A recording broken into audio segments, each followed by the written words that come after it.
Okay guys, the weirdest thing just happened. So we're at the Russian border right now and we're getting our passports checked, but there's also border guards that are on board checking every damn thing like it's a drug sting. They made us open all the openings in the ceiling, pretty much took out every damn thing in a storage. Gotta admit, I was kind of scared.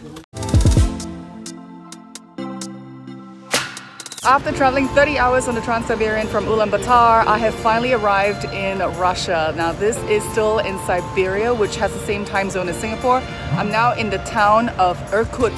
Right now I'm just gonna take a little walk around city. What I find really strange is that there is left hand and right steering wheel driving. There are two kinds of cars that exist on one type of road. I don't know how they do it. So weird. I've never seen left hand and right hand driving at one time in a city. One thing that's unmistakable about this town, it's architecture. The city center of Irkutsk was included on the preliminary list of UNESCO Cultural Heritage Sites. Now, the city's oldest layer, the one that's made of wood, is particularly interesting. Unfortunately, most of it has been burned down by a big fire during the war, and only a few rows of these wooden houses are left standing. And behind me is one of these original wooden houses. It's not been renovated at all. It still stands rather rotten and dilapidated. Of course, some of these wooden houses have been turned into commercial business venues, but some of them are still lived in by actual residents. The owners seem to be the original owners from when the houses were first built. I just gotta tell you one thing guys, buying a SIM card in Russia is super duper cheap.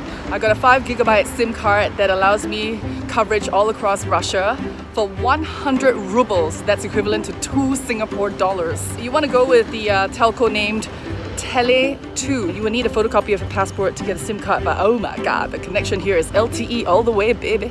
Hello, I'm here in the village of Lysvyanka. It's about a 1 hour's drive from Irkutsk, and most locals from Irkutsk in Siberia would usually take a weekend road trip down to the village of Lysvyanka where I am. This is chill by the lake. Of course, the biggest attraction here is Lake Baikal. This lake is huge. There's like north, south, east, west portions of the lake, and Lysvyanka village is probably the most popular part of the lake for people to visit. This is my homestay. I'm actually staying with a Russian family. This is their beautiful home, and they have like a proper vegetable garden. It's like they're super sustainable. This is all vegetables. Look at that. And this is my bedroom. Very, very, very modest. But hey, it's got so much character. Carpet on the wall. I've hiked about 2 hours to get to this part of Lake Baikal. It's like one of the deepest lakes in the world. The Russians call it Sea Baikal because it looks pretty much like a sea. It's like that vast. Oh my god, it's like begging for me to jump in.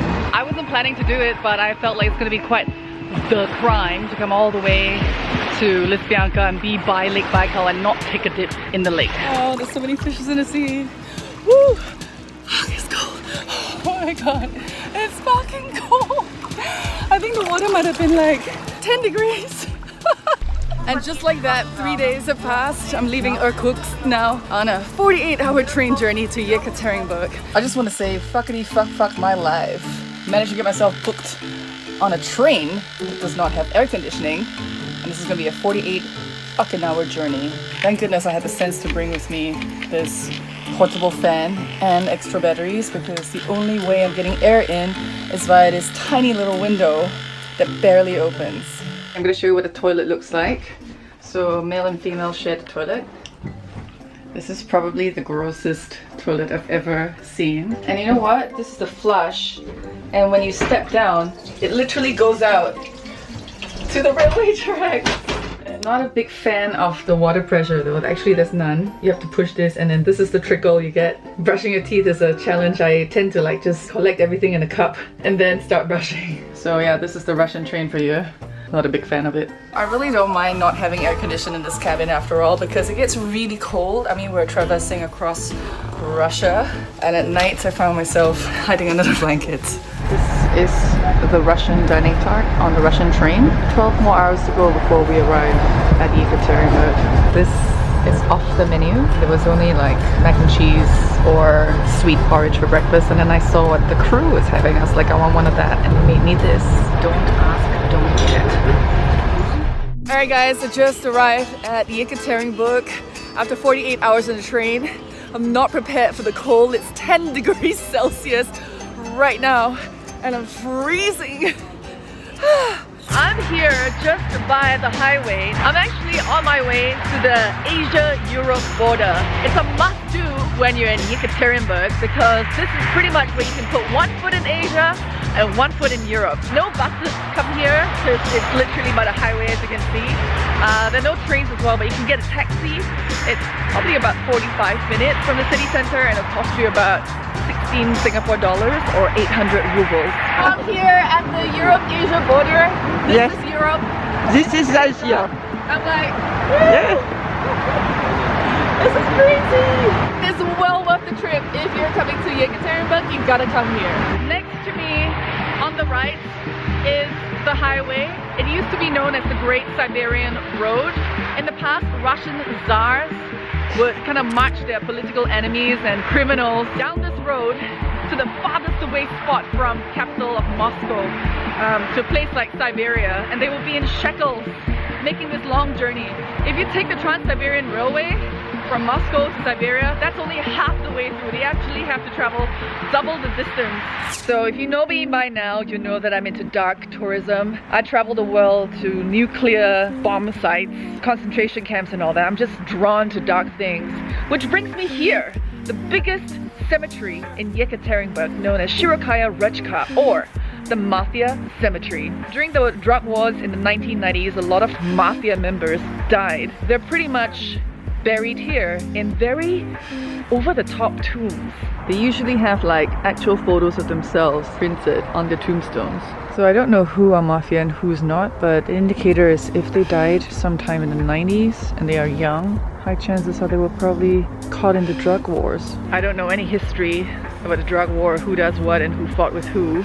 I'm just totally hastily profiling right here. And it's such a bad thing to do because I hate it when people judge me and say I'm a bad person because I've got tattoos. I'm here in the cemetery doing the exact thing, like trying to figure out who's a mafia.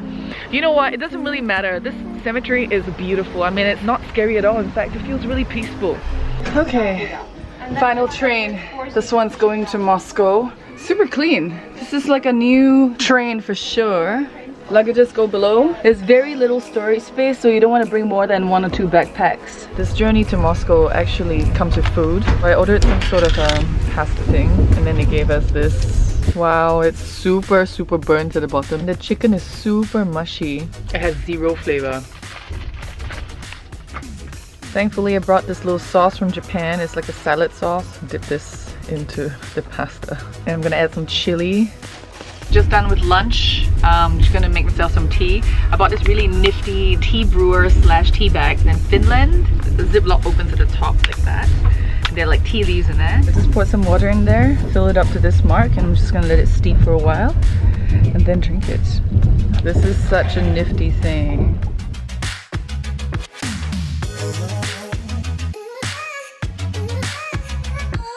I think we're about half an hour away to disembarking. Starting my journey from China, I've taken so many different types of trains. The Siberian train was like the absolute worst. Here I am on my 4th train. This is the Russian train and probably the newest and the best out of all the trains I've been on. Very clean and there's water pressure in the tap. I couldn't ask for like a better train to end my journey on. Trans-Siberian Carriage Niners in Moscow! We're alive! So how strange is it that we met in China on the Trans-Siberian and then now we're reunited in Moscow? How was your train ride? Horrible! Do not do it. Lovely, a lot of friends. Liz, what's your worst train experience? My worst one was not being able to smoke and being chased from carriage to carriage by the providistas. Mine's not too bad because of the old Russian guy jerking off in the cabin at night. The 17-year-old boy in the same cabin ran away at night because of the old Russian guy jerking off. Right next to him. Right next to him. Oh, imagine those sheets. Oh. I'm here at White Rabbit. Now this restaurant is called White Rabbit because the chef Vladimir literally wants to take you down the rabbit hole into a culinary discovery of the Russian Revolution. Well, that's what he calls his tasting menu anyway. Really stoked to be here because I just watched the Chef's Table episode featuring White Rabbit and I cried. I just was so moved by his gumption, his bravery to reinvent Russian cooking. It's a drink very old traditional. It's not vodka, it's much older, made it from wheat, from up. And you need to rub them very fast. Oh my god, it smells like bread. It's alcohol 38.5%. Oh my god, 38.5%. I think you can stop right there. Hi Vlad. Hello, how are you? Very good. On the top it's a seasonal bonbon, it's liquid inside. Just eat one bite, okay? Okay.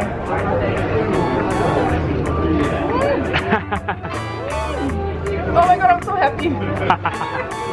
Yeah. Hello, I'm in St. Petersburg. I'm actually going to go on a rooftop tour. We're climbing up to someone's roof. We can't speak too loudly because people actually live here. So, my new friend here, Eli speaks Russian and English. He's going to be my interpreter. This is all highly illegal. So we need permission of the people who live here. To go up that hole. Can I just tell you at this point, I'm afraid of heights. Too late now. Shit. Baba! We're on the rooftop! What? A way to see the city! I'm telling you, man, the rooftop tour is where it's at. This is like the best way to see any city. Rooftopping is actually illegal in St. Petersburg, but there are few licensed tour guides that could take you on the roof, and the one that I went with is one of the legal ones. This is so cool! Super windy, and you know what? The railings are below my hips. It's quite dangerous to someone who is super tall. So we go through this attic of sorts. We're going out through the hatch in the roof. It's raining outside. This is where we're going. And this is where I do not want to end up. Oh, I'm on the rooftop! Try not to fall backwards. This is the coolest tour ever. Look at this major operation here. Like on the other side. Can I just say I was about to give up, but this person here, he held my hand all the way. Oh my god. Oh, what a great time to be alive. So, my great Trans-Siberian train adventure has come to an end. It was a very compact 21 days of travel. I think I definitely want to go back on a Trans-Siberian train journey. I think I want to spend more time in Siberia and explore Lake Baikal in depth rather than just go to the tourist town. There's so many islands to enjoy. I think the highlight of my trip was really staying on the train. I realized that I'm not that much of a selfish person. I used to think I was. I like my personal space, not sharing my food, but I had to share because everyone in the train, well, at least in my cabin, have been really like caring and sharing. So I caught the bug. I highly recommend this for anyone. And to think I was gonna back out of the Trans-Siberian train journey because I generally hate train rides, but now I'm like, oh my god, if it's gonna be a sleeper cabin, if we're gonna be passing through amazing landscapes, meet people from different countries, different walks of life, then hell yeah, sign me up. I'm gonna go back, get ready for my next big adventure, which is to explore the Middle East as a solo female traveler. Meantime, I want you all to download the Clicknetwork app and you get to watch the episodes up to a month before they hit YouTube. I know my episodes are coming out really slowly, but believe me, this is not an easy show to produce because I actually have to live it. Please be patient. Thank you so much for your love so far. It's been very encouraging, and I hope I've also encouraged you in some little way to step outside your comfort zones and maybe to just go on a little adventure just to treat yourself, because we really only get one shot at life. Have a good one.